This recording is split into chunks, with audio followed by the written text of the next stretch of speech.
All right, good morning, everyone. We'll go ahead and get started here. It's Friday, June 18th, 2021, and this is the meeting of the Fair Political Practices Digital Transparency Task Force. Would you call the roll, please? Brian Brokaw. Present. Rena Davis. Thad Kelsser.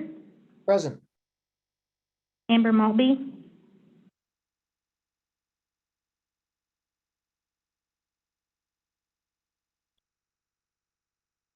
Jenny Wagner. Present. Katie Soglin. Present.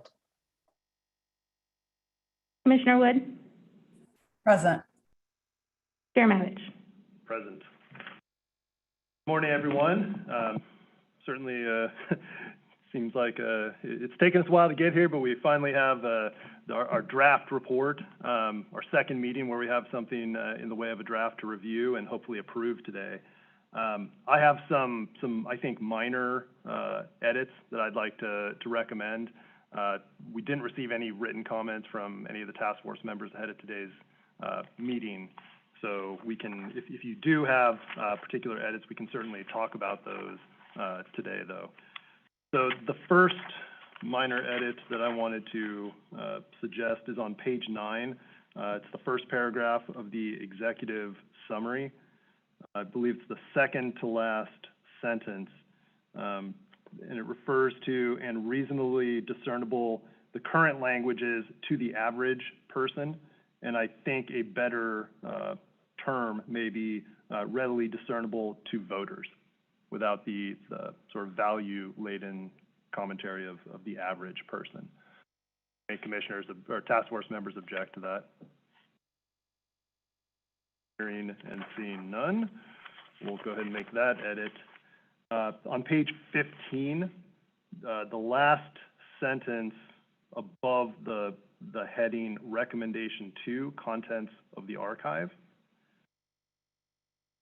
sentence says Maryland has been one of the first to create such an archive.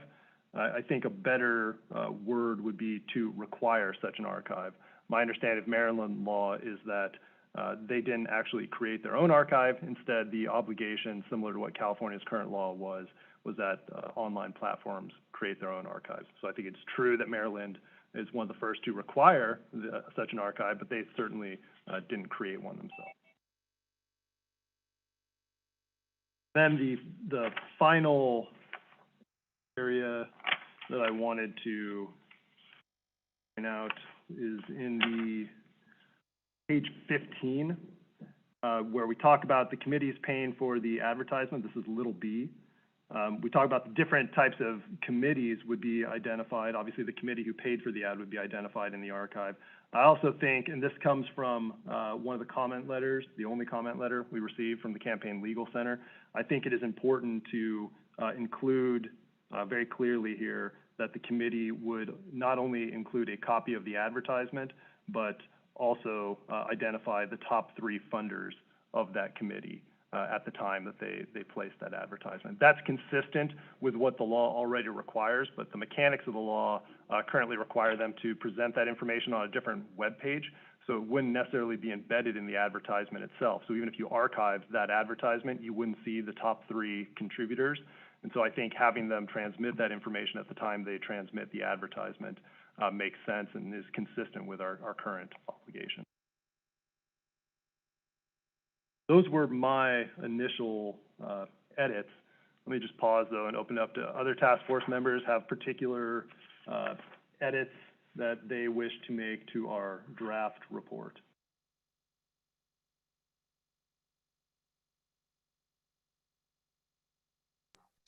Hey, yes, thanks. So just one that I think is just a quick edit, unless I'm totally misunderstanding it. So on page 15, bottom of the page, we list the offices for which who would be included: Assembly, Senate, and then we have CalPERS, CalSTRS.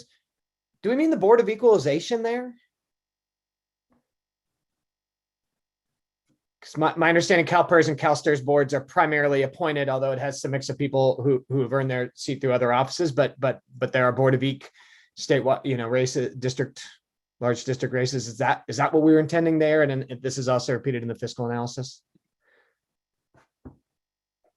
think you're right. I think Board of Equalization should also be included in that list. So I think that's and replacing CalSTRS and CalPERS, because my understanding there are no directly elected, nobody runs for those boards directly. Is that correct?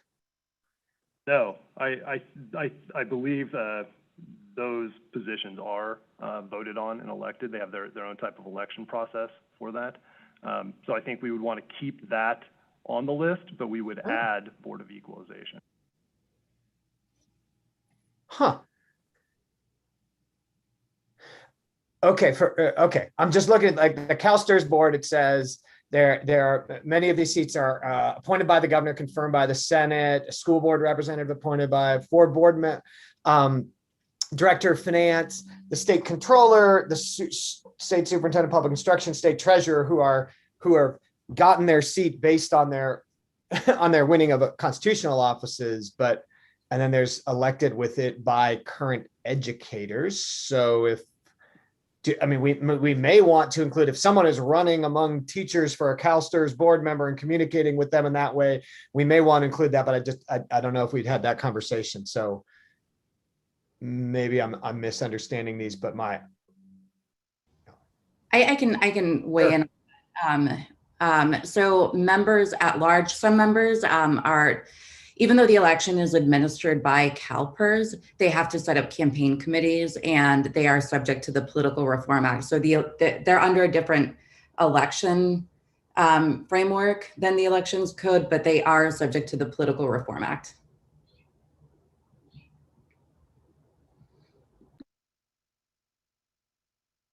Thank you, Amber, for that clarification. That was much better than I could have done. So do we want then to make it apply to those members who are subject to that? Because it looks like that's a subset of members who have to win an election among teachers or among some other group of employees for that office. I don't have any policy arguments for or against including that subset of people.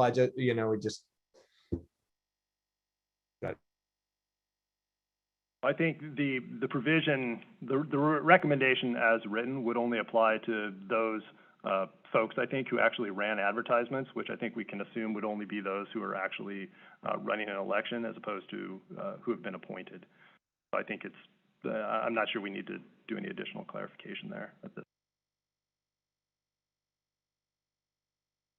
Do other task force members have additional edits beyond we have already discussed? Katie, I can't see you on my screen. I'm sorry. Okay.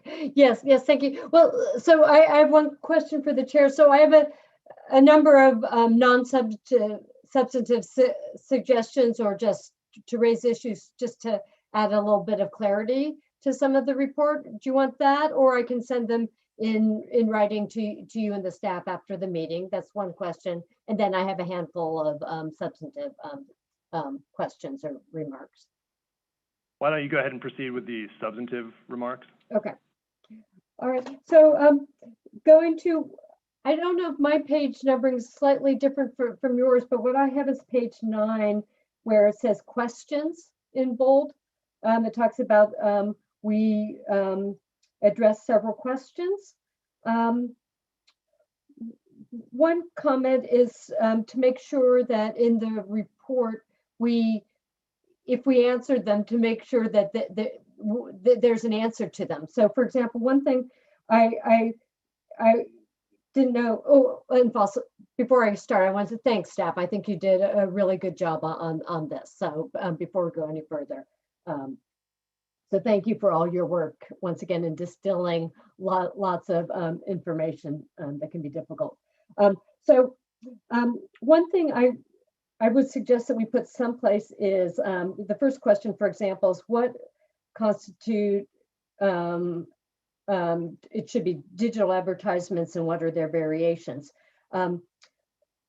If I recall correctly, we wanted to define advertisements the same way the government code defines it in government code section 84501. if that's the case, I think it would be good to put that someplace up in front and closer to begin or someplace explicitly. And if we're not defining it that way, I think we should say so.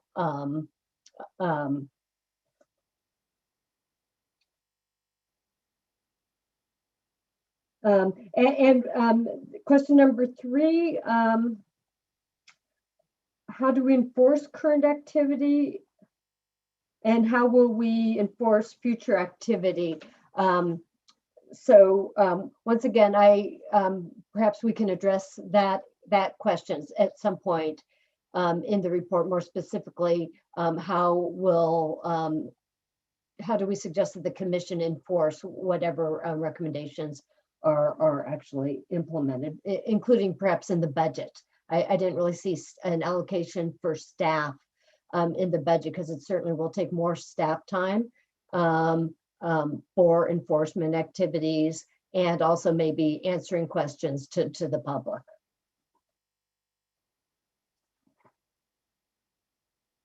On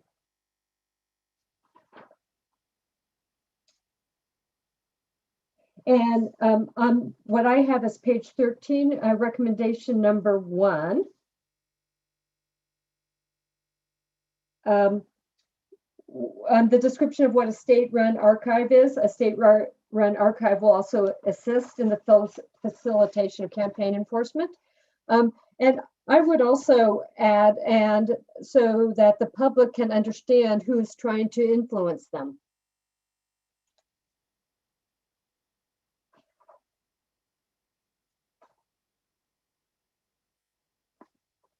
All right, and I appreciate the chair's comment on moving to recommendation 2 to including the top 3 sources. I agree with that and think that's quite important to make it consistent with other laws.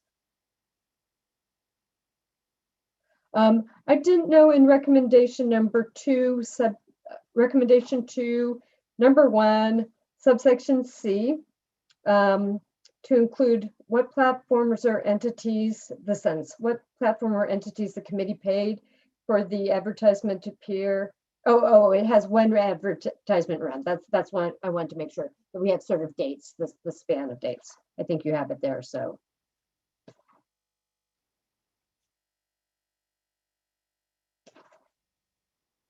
On page 17, let's see, gosh, what recommendation is this?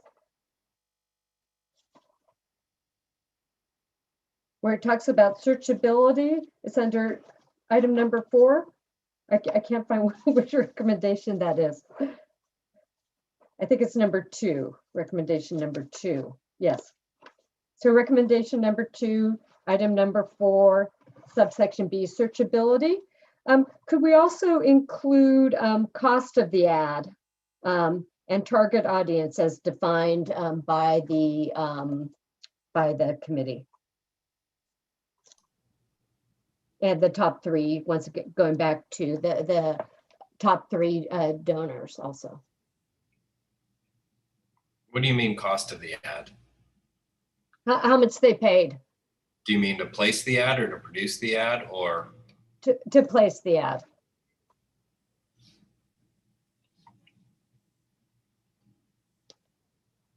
I mean, maybe others aren't interested in that, but. No, Can I I think, just ask? sorry, just hang on. Katie, to your point, I think if you look under recommendations 2, contents of the archive, it pretty clearly states what's contained in the archive. The page that you're focused on right now with searchability refers to, I think what staff was trying to do was make the point that we want the archive obviously to have search capabilities.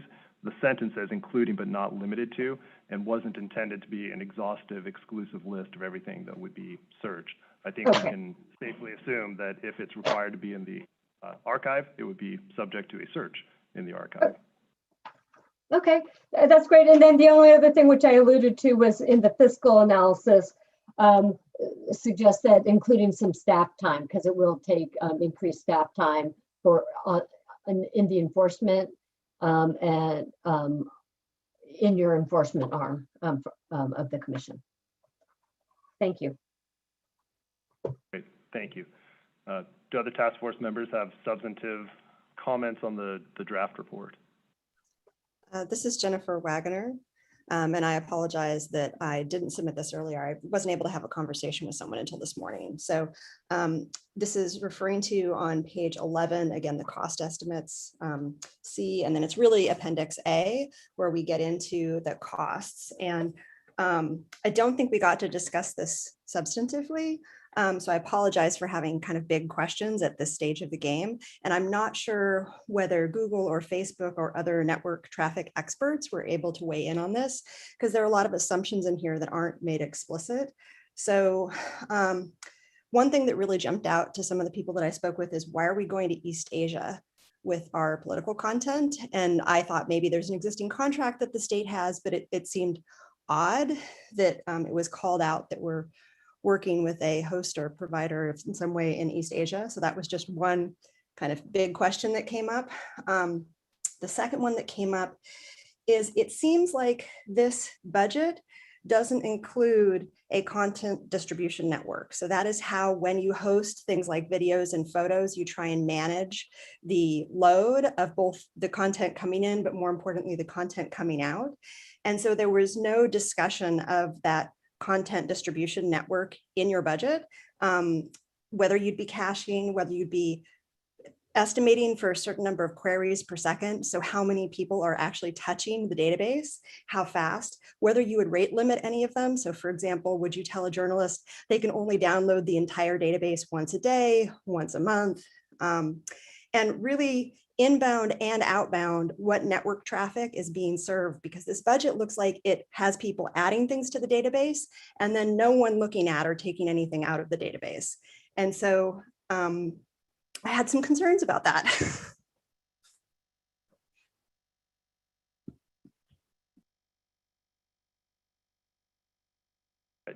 I believe we have a couple FPPC staff who help prepare the budget, who are available to answer, to the extent they can, those questions.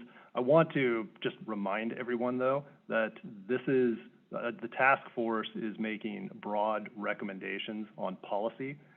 This is not the place, in my very strong view, for us to micromanage how the legislature and other folks would go about making those types of technical determinations. So I appreciate, Jennifer, my sense is you are a very technically savvy person, and I admire that, because I'm not. But I think we also just need to be mindful of our role here and not be too prescriptive. So the reason I bring this up is because it will be crippling costs unless you come up with an amount of content going in and an amount of content coming out, and how you manage that. And I think at one point there was a mention that Google might be able to have some of their network traffic experts provide comment on this, just to put us in the right ballpark. And so I don't feel like we've even discussed that ballpark, because these kinds of limits, I think, are super important. And because we talked about, is it 4 years, is it 12 years, how long is this content available? The idea of what traffic would be going to and from this database, I think, is within our scope in very, very broad terms, because I think this budget says that there's no traffic coming out of it, which is concerning. All right, let's go ahead and have the FPPC staff who prepared the budget respond to that. Do we have Ms. Hahn with us? Morning, Ms. Hahn. Good morning, Chair and task force member. So Jesse's the one that put the Southeast Asia question together, and he also he got the estimate from Microsoft.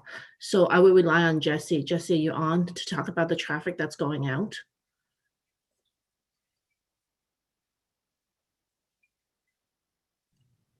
Yeah, so we basically grabbed the information working directly with Microsoft.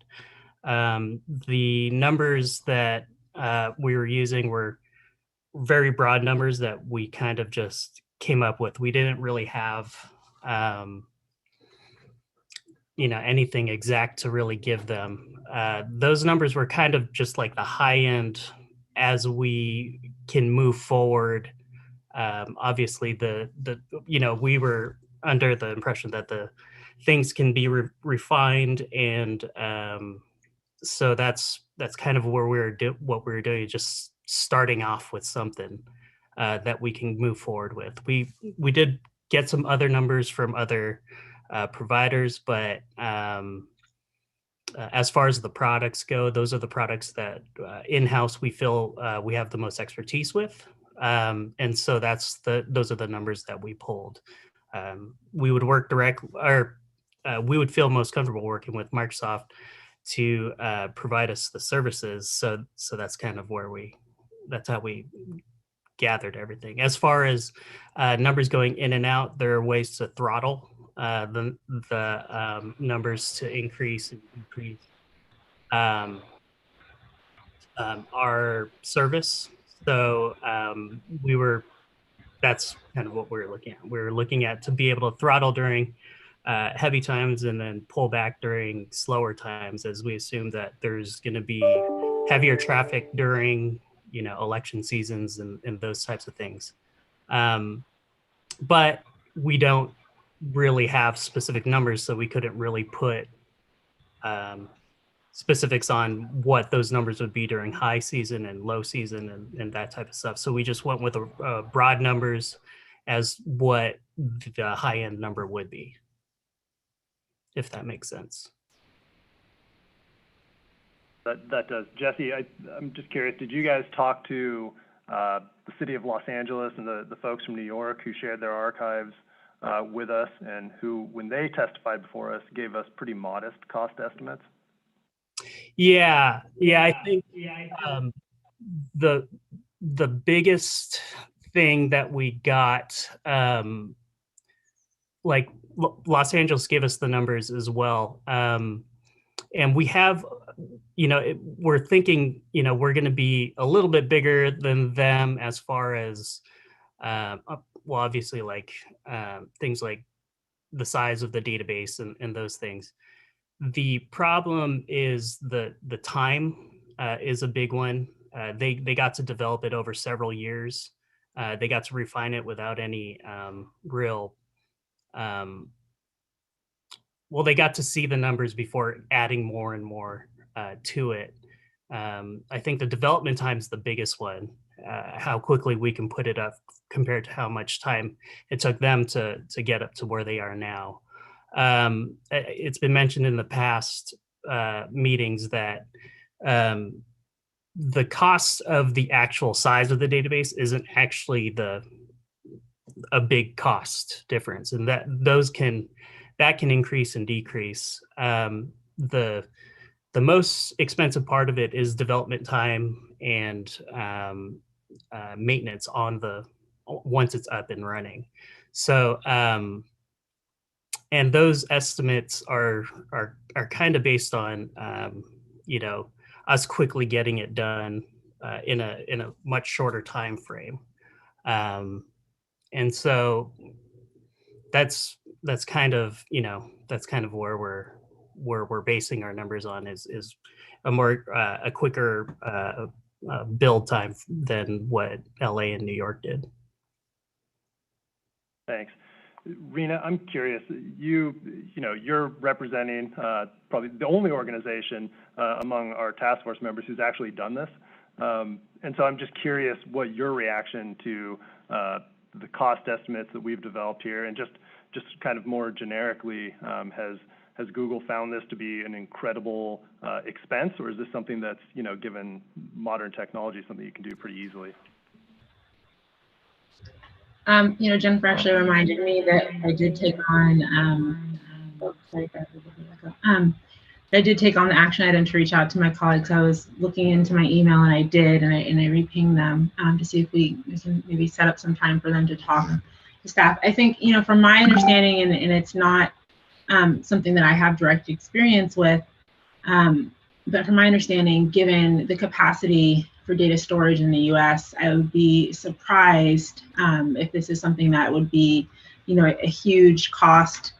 I think that, it's incredibly important for us to take a look and maybe have different conversations, not necessarily with Google as a provider, but with other provider, so there's a cost comparison. I think I heard just to say that Microsoft was the only vendor that was that gave any sort of input. So I've actually literally have a colleague typing. It's the wonders of technology typing to me right now, so I can see what I can find out over the next the time that we're on our call during the meeting. But I do think that it's incredibly important for us to make sure that we're getting an accurate view into the cost assessment. And I'm happy to have my colleagues either come and present or to meet with staff. If any of the task force members would be interested in joining as well. Well, I do want to add that we did costs with an Oracle database and MySQL database. The thing is, we don't have the in-house expertise to fully get an accurate take on what it would be. So we did pull costs from other vendors, but a lot of what we are presenting is based on what we feel that we can develop in-house. So other organizations would have expertise in a much bigger range of technologies. We're a team of 6, so what we presented is what we felt most comfortable presenting, basically. No, and I think small but mighty team, I would say. And I think that maybe that perhaps I feel a little bit odd with us presenting on kind of this issue in terms of cost, but even perhaps the state's Office of Digital Innovation might because this is an innovative product, perhaps they could be as an assistance and give some sort of technical assistance in terms of just giving an over-under on cost. I think they might be a nice party to involve because that's their focus is on kind of conquering some of these tougher problems for the state. I found that very helpful. Thank you. And again, I just want to say that my main concern is in the traffic, not in the hosting. It is really cheap to store data. It is not really cheap to serve in particular videos to lots of people. And so that was really the section that I most want to draw your attention to, that I think maybe wasn't budgeted or wasn't accurately budgeted. And we didn't really discuss what the load expectations are in terms of people going to the database and accessing that information. So that I really appreciate the overview, and I just want to draw your attention to that specific part of the conversation if Google or other folks are able to speak with you about it. Okay, thank you. Yeah, I mean, to add to that, yeah, we're very we didn't have a strong estimate as to what we would actually see. So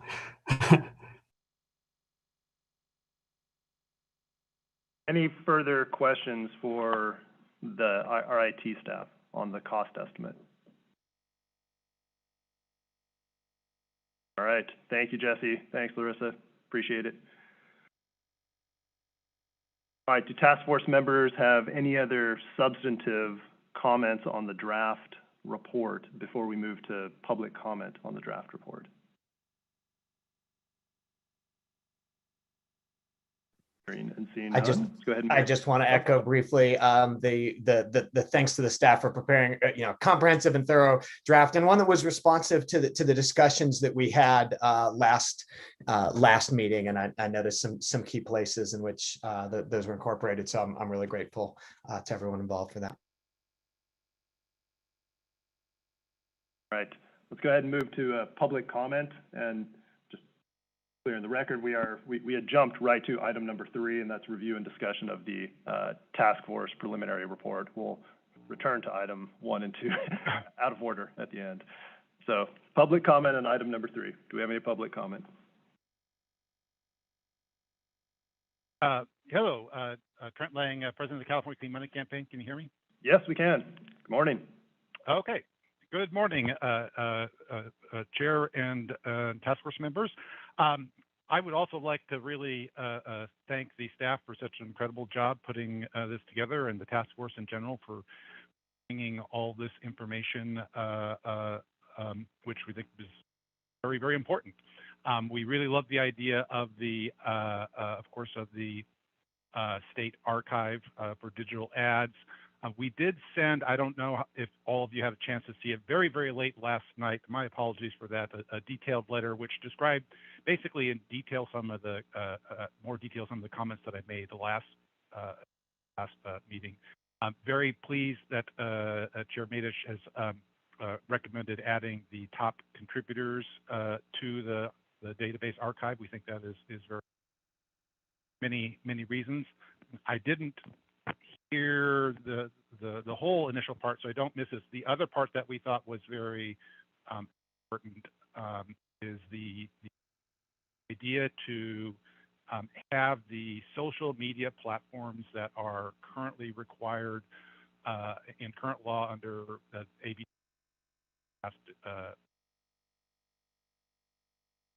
They currently are required by current law to store their own political ad database of all California ads and accept, request and require information from committees before they actually place those ads. They already have all that information, and so for our request as detailed in the letter is that because they already have a database and they're already collecting that information so that they can put the proper disclosures on ads under the Social Media Disclosure Act, AB 2188, that they actually transmit that information through some sort of transmittal process and API to the state archive rather than requiring the committees to do so. They currently have an ad database and are taking that information. It shouldn't be that hard for them to go.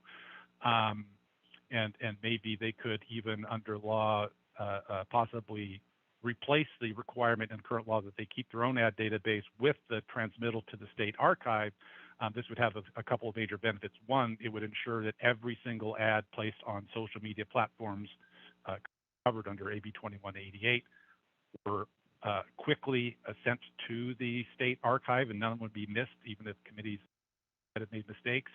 And second of all, it would remove a potentially major burden on committees that already have to provide all this disclosure information about their social media ads to the social media platforms when they place it, having them duplicate all of that information for each and every ad, and many times they have many different, sometimes experience.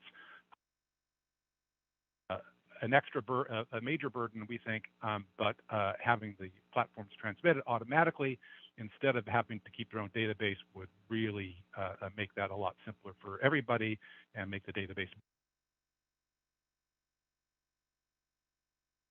part. So Mr. Lang, the current recommendation includes a provision that says that committees can contract with the online platforms to have them do it. So it's permissive in nature now. I'm understanding your suggestion to be to impose an obligation instead of making it permissive. There would actually be an obligation on the part of the online platforms to transmit the advertisements directly to the archive. Is that right? Yes, that's correct. Because they already have this information, so they should be able to do that without that much extra burden. And if you make it permissive, one of the platforms just might not decide to do it, or they might decide to charge money for committees, which could especially problematic for smaller committees. And it seems to us that it'd be much cleaner just require them to transmit it to the state archive. Currently, they're required to keep their own ad database, so maybe in exchange they don't have to keep their ad database, but transmit it automatically in every single case. So then the commission could just tell committees to, if you placed your ad on a social media platform like Facebook, Twitter, or Google that took your disclosure information as required under current law, then you do not have to duplicatively provide that information separately to the state archive because the social media platforms will do it. No separate contract. It'd be done automatically.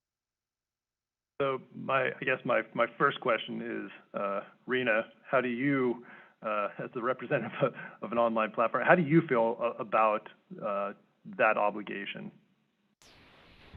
I think it's it kind of makes us a pseudo regulator in some sense, and I don't think that that's an appropriate role for us to play, to be that communication, that kind of communication relay, the string between the two cups, if you will. I think it's much more of a sound reporting arrangement that's already laid out, that's kind of furthered in this draft report, for the onus of reporting to still stay on the campaign, who understands when they've reached thresholds, if they qualify or if they do or do not need to report. Adding an element like that into a tech company's kind of platform seems problematic for those reasons, but also because it's a level of entrusting a third-party reporting to state entity. I don't even know, just the lawyer in me, kind of the contractual relationships and agent elements of it seem very odd. But I think there's a lot of room for error that could be unintentional. There could be issues, and I think for the campaigns, kind of just reliability on their reporting being represented accurately, it would be best for it to stay with the campaigns originally. I mean, and I know we've discussed this concept a couple of times over the course of several months, of whether or not that makes sense. And I think when you kind of just look at it upon first glance, it certainly makes sense. We're getting this information, why can't we just pass it on? But then when you get into the mechanics of actually building a system like that, how does it get reported? What intervals? There's a lot of trust being placed in this one entity, and then which would be the social media platforms and other platforms. But then to regulate that and put that into law seems to affix a pretty rigid system that could need tweaking in the future. And that kind of change for both the campaigns and the platforms that host these ads could be very problematic to kind of jerk folks back and forth. Also, I appreciate that. Thank you, Rena. Amber, I wonder, just from sort of the attorney representing a lot of these committees, I mean, I agree that what Mr. Lang is proposing on its face sounds very efficient, but I guess one of the concerns I would have would be who's responsible when it doesn't make it to the archive.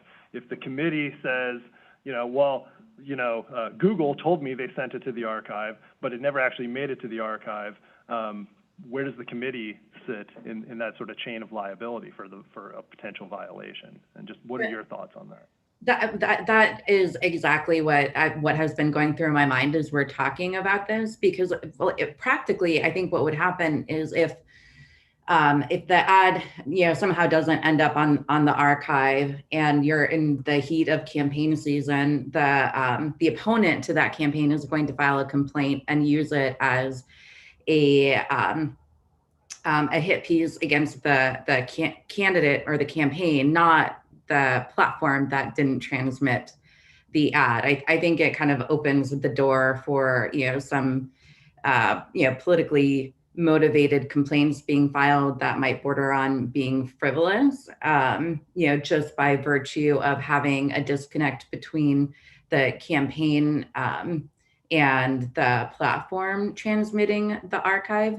So that would be one concern that I would have. And I mean, I think the related concern would be, if we were to impose that obligation on the platform, wouldn't we then also sort of tacitly be imposing on the campaign an obligation to at least confirm and check that the ad had been properly updated within a timely manner? And then if it's not, then they have the burden of following up with the platform. So I mean, I can see, sort of practical and political issues with putting it in the hands of the platform.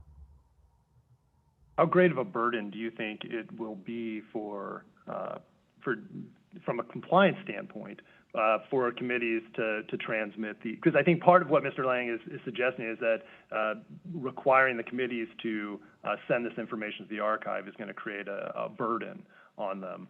And I'm just curious, in your experience, I know you do some work down in the city of Los Angeles, how much of a burden is it really to upload those to the city's archive? So in my experience, it's not a huge burden.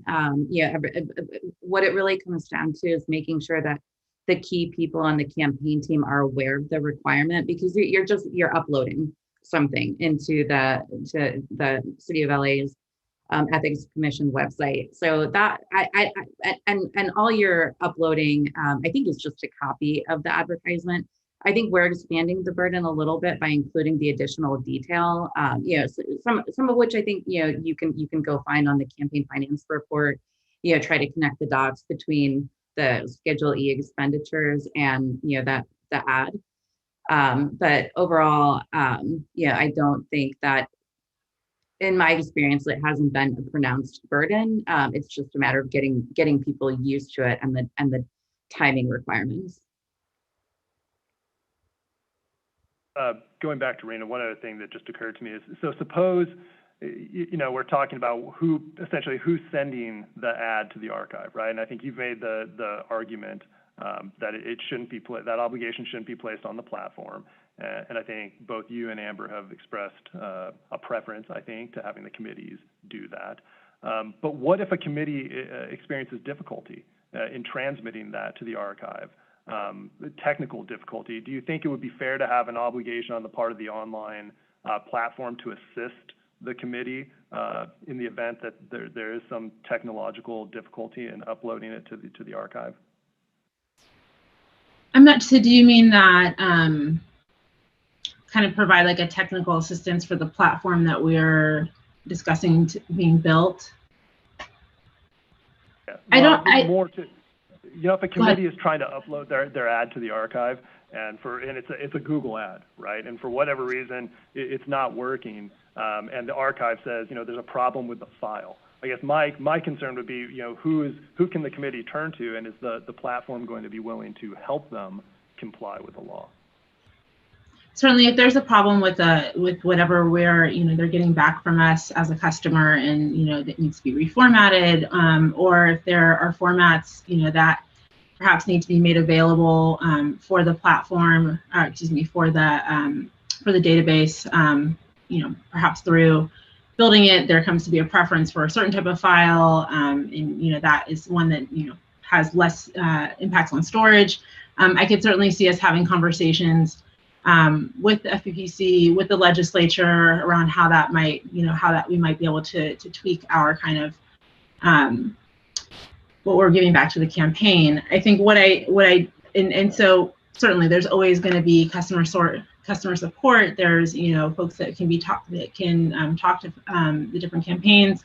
Depending on the size of the campaign, they're probably heavily engaged with our platforms, and so they're probably having various means to get in touch with folks. But even if you're a smaller campaign, there's certainly web pages that you can go on and contact folks from the Google Ads team. So that I'm not as concerned with, and I think we can certainly provide support on that end.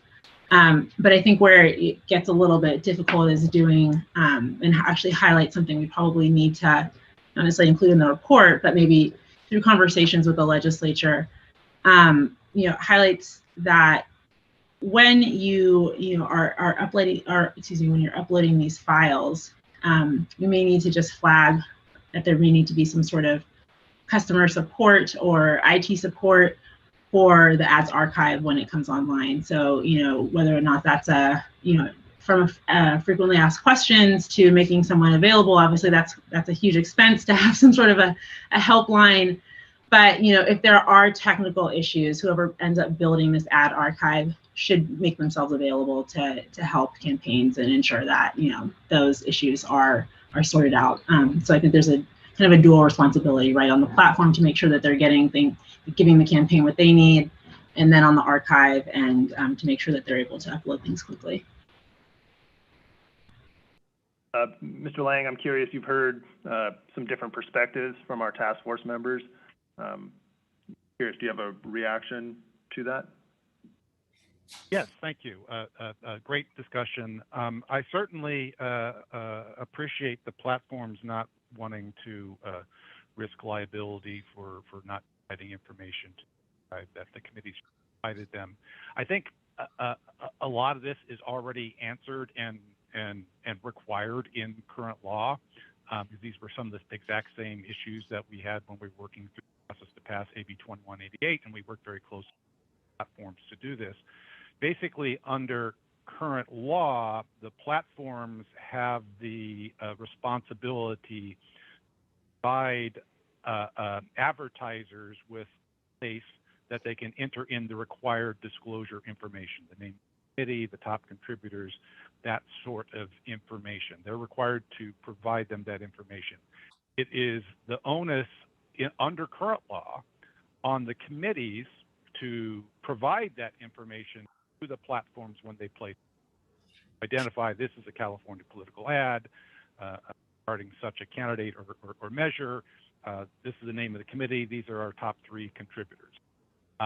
So the committee will get in trouble, could get in trouble if they do not provide the platforms with that required disclosure information under current law, under AB 28. Then the platforms, having provided that place for committees to provide the information, then once the committees give the information, they are absolved of any responsibility for checking on it. They may completely rely upon the information that was provided to them by the committee. So there's no onus, no liability for the platforms there. Their only requirement then is to place the disclosure information on the ads in the described manner in AB 2188 and to keep an online searchable publicly available database for 4 years so that voters and anybody else can go onto their platform and see all of the ads that were, again, identified by the committees, not by the platform. Responsibility still on the committees under current law to provide that information to the platform. So what we're suggesting is simply swapping that place, potentially, the database requirement, rather than say the platforms are required to keep a database of all this information provided by the committees, that instead they're required to, perhaps in addition to, I'd prefer in addition to, but perhaps instead of their current requirement, to transmit it to the archive. So again, this is all done under current law. Under current law, there's no liability to the platforms if the committees provide them false information or don't identify it or anything. We're just suggesting that because they have that information, law that they're required to ask for the committees, it would make life a whole lot easier for committees, especially small committees that may not be, that may be placing a lot of ads on Facebook or Google, but do not necessarily have a lot of sophistication to have the platform transmit that information that they already get under current law to the state archive on behalf automatically of the committees, with still the liability being on the committees if they did not provide the platforms with the proper, as they are already required to do. Yeah, but see, I think that's where I feel like the discussion is starting to conflate what the benefits of existing law are with respect to committees providing information to platforms and platforms not being responsible and if a committee doesn't require or provide the required information, and the archive structure that we've recommended in our report, where the only question we're really focused on is who should be sending the ad to the archive. It's not a question of what information is embedded in the advertisement at this point. The question is whose responsibility is it to transmit and make sure that the ad gets into the archive.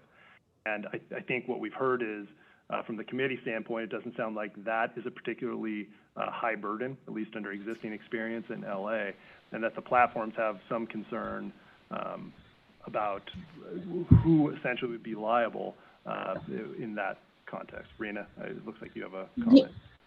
Yeah, I was just going to say, I think it could also lead to fraud as well. I think it's much easier for folks to try to kind of game a system in that manner. If the liability is on the platform, if they decide, okay, we're going to, enter in maybe one number off and that gets transmitted, to the archive and it doesn't register under, our campaign. And so our limits are lower or, what have you. I guess, the platforms would be compiling, when the campaigns qualified for reporting, based on kind of what the gentleman is suggesting. So I just worry about, this kind of element of self-reporting through a third party just adds another area where things could go awry, and fraud might not be as easy to catch versus if you're submitting it directly to, a government agency. I just think, there's a lot more, kind of social duty and responsibility when you're actually doing that.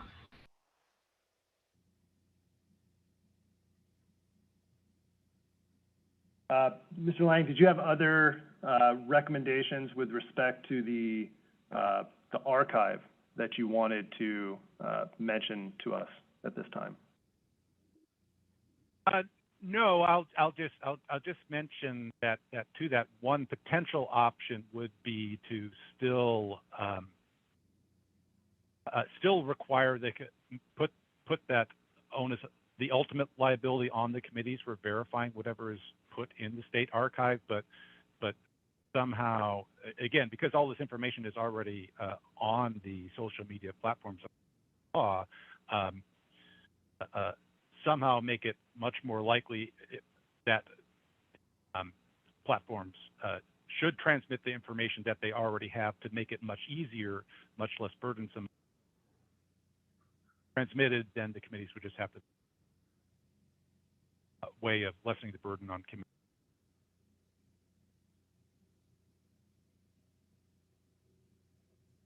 Well, it makes me wonder whether, bearing in mind some of this is largely hypothetical on how the archive may work, how onerous something might be that hasn't quite come online yet. It makes me wonder whether, as part of our recommendations, we have currently the language that a committee can use the services of an archive to do it. It's permissive, but perhaps add some language that the legislature should consider in the future if this model proves to be untenable and there are problems, revisiting the idea of ultimately how the ads are transmitted to the archive. So flagging, it's essentially a way I think in our report we can flag the issue for them without trying to predict exactly how this is going to occur. Task force members think about that. I think also just in kind of playing it out and thinking about how it would work, and the commenter kind of talking about the campaign retaining the liability to make sure that what's reported on the website, is accurate. And it just strikes me that seems like a reconciliation process that would be very burdensome for the campaign. If you think about, kind of keeping your own database, submitting your ads. If the platform was submitting it, you might not even continue to keep the same sort of records, but you're then still going to be expected on the back end to go in, look at this compiling of your information, and then check it against. I literally am just thinking about having two spreadsheets up, checking the ads, database, checking your database, and going back and forth, ensuring that there's no clerical errors. And it seems like it actually adds in more space for erroneous information to leak through, or questions, from the campaign. Certainly adds another step for the campaign after, versus kind of keeping their internal accounting and then submitting their required paperwork. They'd have to kind of go through this process, and then the platforms would control, they'd have to negotiate with them around what kind of form would be useful for them to get back. It just seems to me like it makes it a bit clunkier in a way that, even though it seems like it would be easier, puts more, burden onto the campaigns as they try to comply with that. I'm thinking about the person that we heard from early on from a very small campaign talking about how platforms had different requirements that seemed excessive and not always required by law. It was sort of the platforms protecting themselves. And I think that this is a big issue, and that part of why I was supporting the idea that they may, but not must, transfer that information on is that I think it is pretty complicated. And so anticipating all of the consequences here is difficult. I do think it will be more accurate and faster and potentially easier if whatever's in the platform matches what should be in the database and then connects to that. But I think that that's a pretty big burden for a database we've never had before, and something brand new. And so part of why I'm inclined to say may is that it feels like we would not want anyone to face undue burden initially, and then it could kind of be worked out. Yeah, Jennifer, that actually kind of gives me an idea around, I know that everyone's kind of thought of this as a business model, and there may be some interesting tech, kind of third-party application that could be layered, in by the campaigns that would then, kind of do that work of submitting automatically, or some capacity, they could interface. So it seems to me a worthwhile effort to consider that there may be third parties that do want to structure a business around this, given that political ads are such a large, source of revenue for some folks in California. But yeah, I think, leaving it open to somebody potentially, leveraging, their technology to make reporting easier for campaigns and more automatic, is certainly something that should be left open. But I don't think it should be, kind of suggested who would take on that capacity as the third party. All right. Appreciate everyone's comments. Mr. Lang, I note from your comment letter that you had a third area that you raised, and that has to do with the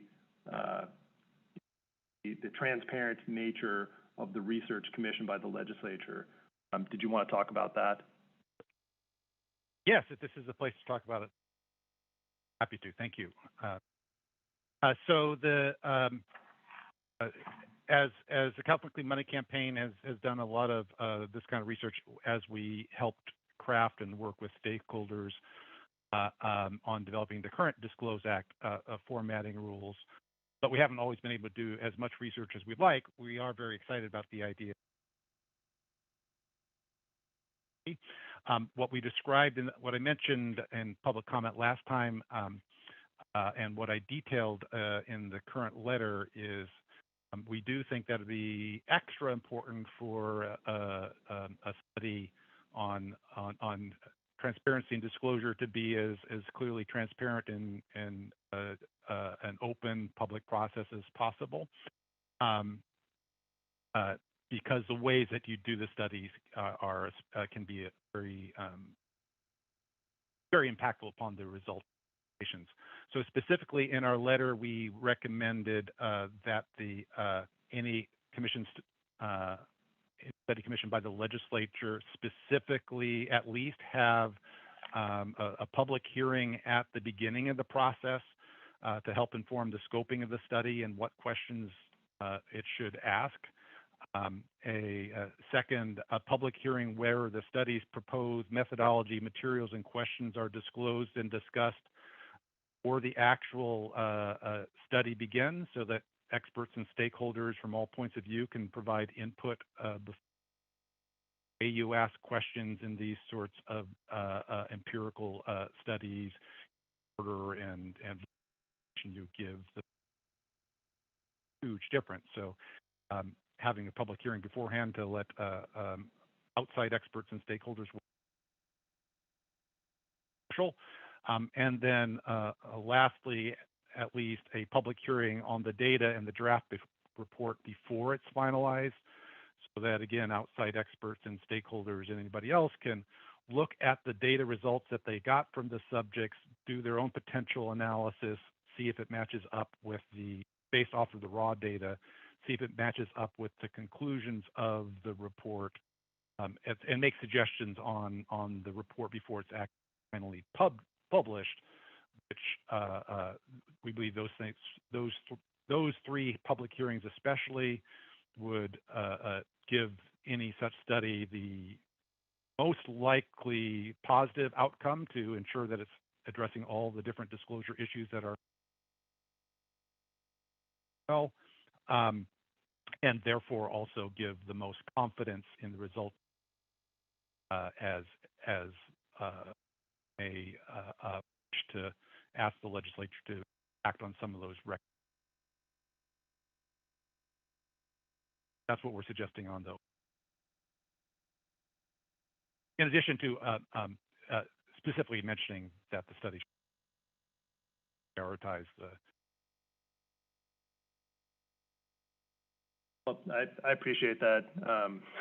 As chair of the state's transparency agency, I like transparency. It's important, and I think what you have recommended by the nature of the public hearings and I think high degree of transparency in this process is certainly something that I like. I think that makes a lot of sense, but I'm curious what my colleagues on the task force think.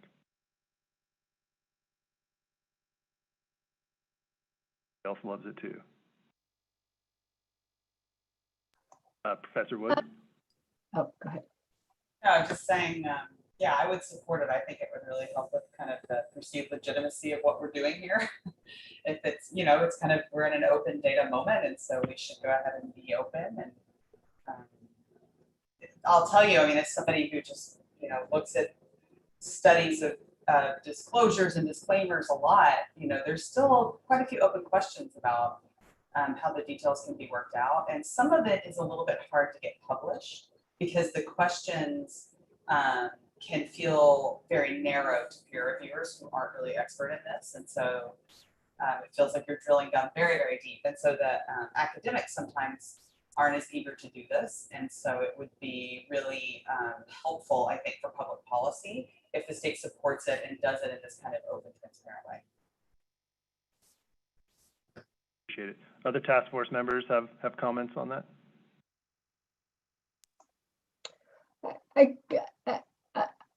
You know, I too, of course, support transparency. I think we all do in terms of governmental operations. But I don't mean, but I'm just a little confused as to how that would translate into this this particular study. I'm all for including in the report that the study process be conducted in a transparent way. But I might just leave it in a more general phrasing. Just because I'm not sure how it applies here or what kind of study the legislature might envision. So there's a lot of ifs and buts, but of course, transparency is critical. Other folks have comments? I like the idea of a hearing at the scope and then of the draft. I'm a little more concerned about the middle one of methodologies and processes, in that if you hire a contractor to do work, I hope that the scope would set what the methodologies and processes would be. I think the concern about the middle one, as Professor Wood said, is that the public doesn't necessarily have a lot of training or experience with methodologies and processes. And so if there were going to be that hearing, I would really want to see very strong support of the contractor who was hired and the methodologies and processes that were agreed to as part of that contract. And so I guess I just worry a little bit that that middle one is a little weird for a contractor to have to deal with. So I think I support the first and the third, but I have more concerns about that middle one.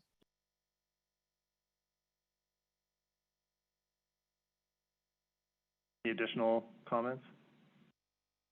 I'm just curious, Jennifer. I just want to, so I can understand. I mean, as I read it, the point of the public hearing was so that there would be transparency around the methodology, the questions, and provide an opportunity for people to inquire why particular questions may have been included, why particular methodologies were being used.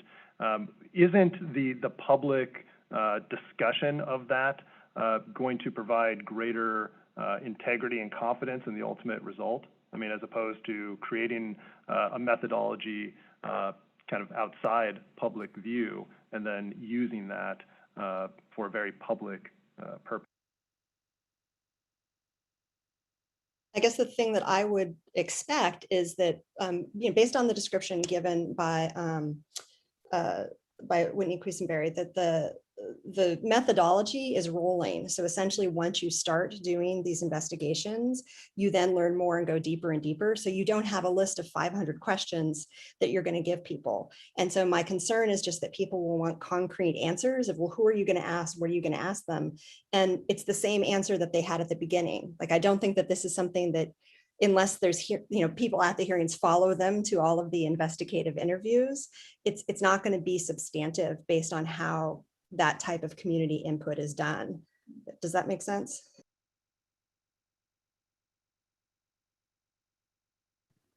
Not sure. Yeah. Abby? So, Thad, you can, I was gonna talk about pre-registration and that maybe we're binding hands too much, but if you wanna kind of take a different tack, then I'll,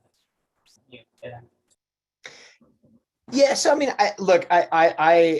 I appreciate this open discussion about both ways, and I think academia has been wrestling with these questions about how much. So we have strong norms of we've always had to have very clear methodologies transparently published. Now we have all data sets, all data code to analyze them that we've done in public, and then we have an option to create what's called pre-registration, which is an exact plan that you have to exactly follow. And I think for a project like this, that type of standard, which I don't see, as part of this comment that's being suggested, I think that would be too hand tying. I think Jennifer brings up good points about there being some flexibility, but I think the transparency about how things are done, and just, one conversation I've noticed that's just occurred over the last couple of days in the election law community broadly, I think would make me inch towards the side of let's have this hearing on methodology so it can be clear, get some public comment on it in a non-hand tying way, and that's this discussion about Markov chain Monte Carlo simulation algorithms used to do redistricting. There's nothing hocus pocus or magic about these, but because some of them have not been publicly disclosed, there's a sense that there's a secret sauce that could affect things. And so I think it's really, here's something where the appearance of transparency leads to greater public faith in a discussion, and I think that should be where we should err on this. But I don't think we will overly tie the hands of the consultant, though I appreciate these logistical concerns. I guess just one other thing to add is that we are in kind of a political moment where be careful about how I say this, but like you could have some pretty motivated studies going either way right now on the effects of these things. And so I guess when we end up in a world with competing studies that have different outcomes based on different methodologies, the methodologies weren't agreed upon kind of ahead of time, even if it's just like, as Jennifer is suggesting, kind of a general methodological approach that could evolve over time, I think we might end up in kind of a mess, even though we're in a very transparent state. And so I'm for it, but I'm not kind of for it in a very rigid way. I just think that in general, we could encourage the legislature to, value this and perhaps do it this way or something. Right.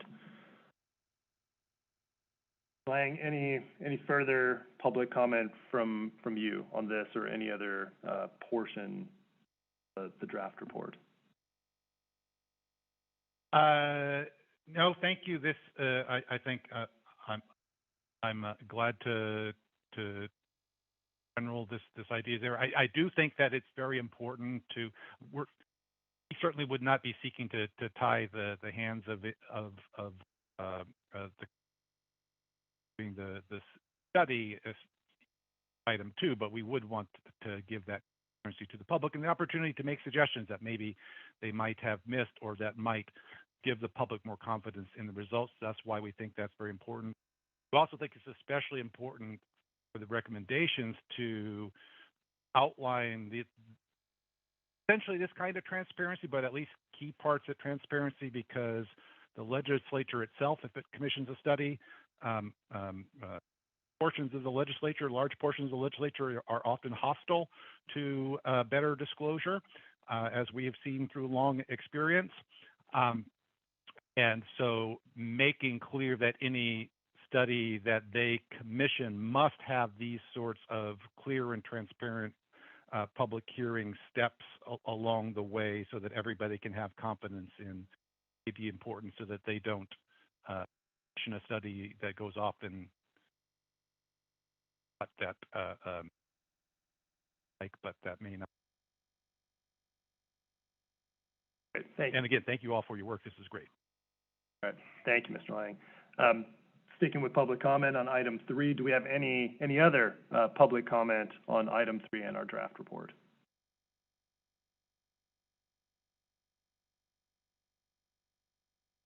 Hearing none and seeing none. I think I think we're at a place where, although I think we're very close to being ready to vote on a final report, what I've heard today is we do need some more information on the cost estimate.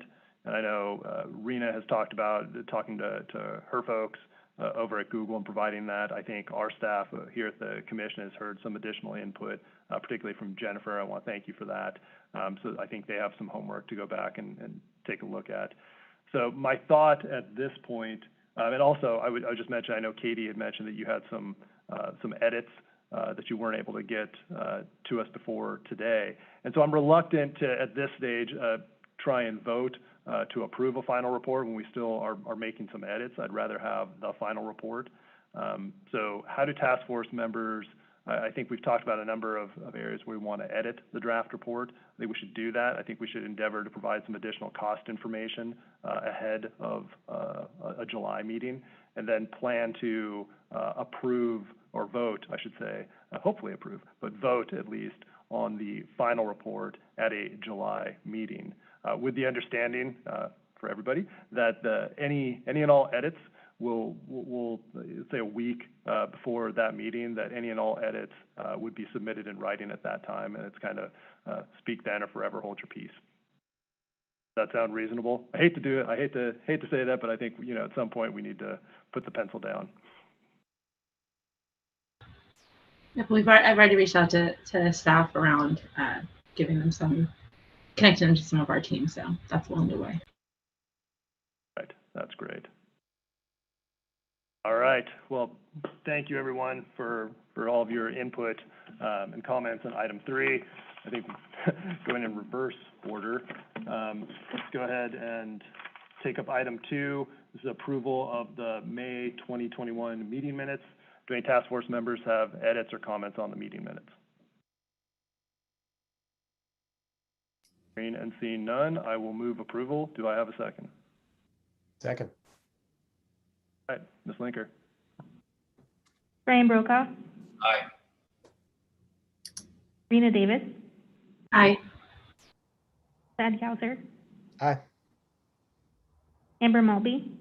Aye. Jennifer Wagner. Aye. Commissioner Wood. Aye. Chair Manage. Aye. The motion passes. All right, thank you. And last but not least, item 1, do we have any additional public comment for items not on today's agenda? Hearing and seeing none, I will make a motion to adjourn. Do I have a second?